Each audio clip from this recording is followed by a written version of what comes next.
Hello and welcome to episode 3 of the vlog. Today I'd like to answer a question: why change the beginning of the comic? And to start off, I'm going to show you both versions of the comic, and then let's talk a little bit about it. Alright, here's the first version. Thousands of years ago, Tronin was lush with life, and the Santo race enjoyed the pleasures of life as eternal beings. Today only Santo kind remain, their wars destroyed it all. Warring ruined all Tronin's food sources. While death from aging is impossible, starvation induces a catatonic state and leaves Santos in a frightening limbo. The Santo race desperately search for a solution. Santos then discovered Sumerians, symbiote organisms capable of providing Santos with life-giving nutrients, believed to be the cure. These creatures were inserted after the birth of every child.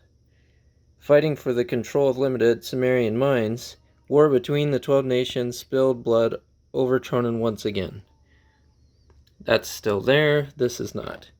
Though a few Santos will rise to greatness in battle, no solution is found in war without a true cure. There is nothing Santo kind can do but fight for control of the mines, so they continue to wait and to war, yearning for a savior.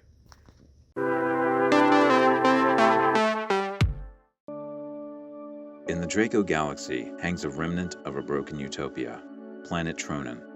Once united, the Santos of Tronin fragmented into 12 volatile nations, each fighting to cure the sickness. War broke over Tronin's surface, and bloodshed became a juicy morsel that enticed all and satisfied none. As the nations seek to preserve life through slaughter, the true cure lies among them, waiting to be discovered.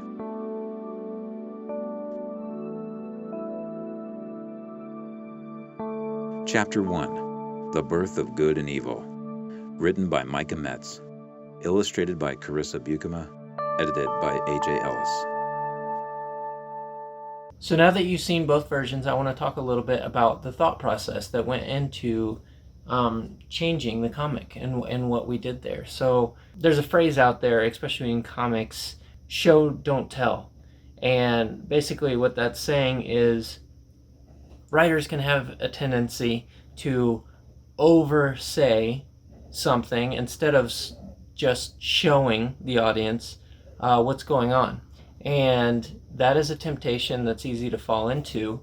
If you think about some maybe more poorly done movies, you might think about the villain talking about his villainous plan and how he's bad. Jimmy, what do you want to do tonight? The same thing we do every night, Pinky. Try to take over the world. You can just show that, and you can show that through actions and lots of different things. That is not why we deleted the first page and changed how it went. I would say it was more of a result of don't tell because it doesn't need told. We tried to show, not tell. And both of our thought processes, Carissa and I, the artist of Burdens of Draco, our thought process was people need to know this, so how are we going to show this? Show what happens and introduce you to the universe because it's complicated and it's new in a way that was visual, which is show, not tell, which is a good thing. But the more I looked at the future of the comic and what was going to happen, everything that we told the reader, the audience about, was answered later and told later, and I found it unnecessary to have that. It was expository, so delete it. And in comics, so many times, it is better for me to delete things than it is to keep them in there, especially when they are small actions or not necessary because it happens later or it's shown some other way. And so that was part of the reasoning. So instead, the other version I showed you, the second version, that was a forward. And that's actually pretty common in comics. And so I'm gonna see if I can find a comic. I'm gonna pick one out. I think I remember it having a forward. It's basically done when a comic is introducing you to a new universe, a new thing that isn't common knowledge. Yeah, here we go. Okay, so in Final Crisis, there's an introduction, and it talks about what's going on and what happened, and then there's another page of introduction. So ours is much less than this. Every artist, every person that creates, grows in their craft as they advance and get older. And one temptation that many artists have, including myself, is to go back and change things a lot because they aren't happy with looking back at things. Artists do this, writers do this, I'm sure musicians do this. You look back at what you did and you've gotten better. So you see those old things and you say, oh, I was so bad back then. I'm so much better now. And the temptation is to go back and fix it instead of moving forward and continuing to get better and making things better.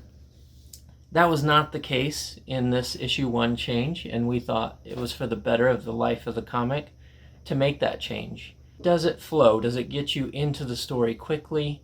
Are you interested quickly? And I thought, and I think a lot of you may agree, there was quite a learning curve there at the beginning, and quite a slow and steady beginning instead of that quick jump that it is now. So I hope you've learned something from this. This is vlog number 3.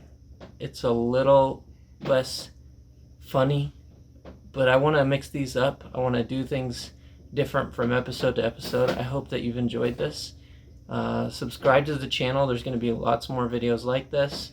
And I hope that you've enjoyed this comic conversation. I will see you on the flippity flop.